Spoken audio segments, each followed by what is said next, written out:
सावंतवाडीचे अहिल्यानगर जिल्हा प्रतिनिधी पत्रकार सुशील थोरात यांच्यावर अज्ञात इसमाने केलेल्या कथित प्राणघातक हल्ल्याचा खर्डा प्रेस क्लबच्या वतीनं तीव्र निषेध व्यक्त करण्यात आलाय। या घटनेच्या निषेधार्थ खर्डा प्रेस क्लबच्या पदाधिकाऱ्यांनी सहाय्यक पोलीस निरीक्षक उज्ज्वल सिंग राजपूत खर्डा पोलीस ठाणे यांना निवेदन देत हल्लेखोरांचा तातडीने शोध घेऊन त्यांच्यावर कठोर कारवाई करण्याची मागणी केली आहे। पत्रकार हे लोकशाहीचा चौथा स्तंभ असून समाजातील सत्य परिस्थिती जनतेसमोर मांडण्याचे महत्त्वाचे काम करतात। मात्र पत्रकारांवर होणारे हल्ले, धमक्या आणि दडपशाहीच्या घटनांमुळे पत्रकारांच्या सुरक्षिततेचा प्रश्न गंभीर बनत असल्याचे प्रेस क्लबने निवेदनात म्हटलंय।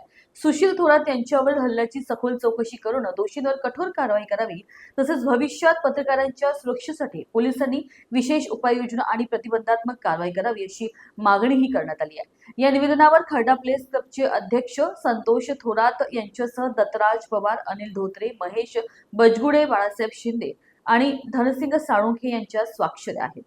सुशील थोरात यांच्यावर काल नगर येथे जीवघेणा हल्ला झाला, समाजकंटकांकडून जीवघेणा हल्ला झाला।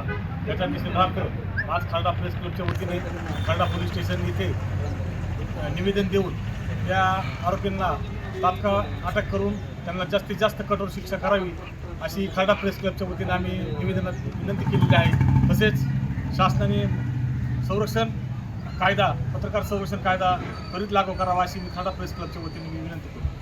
न्यूज एक्सप्रेस करिता खर्डा प्रतिनिधी धनसिंग साळुंखे यांची रिपोर्ट।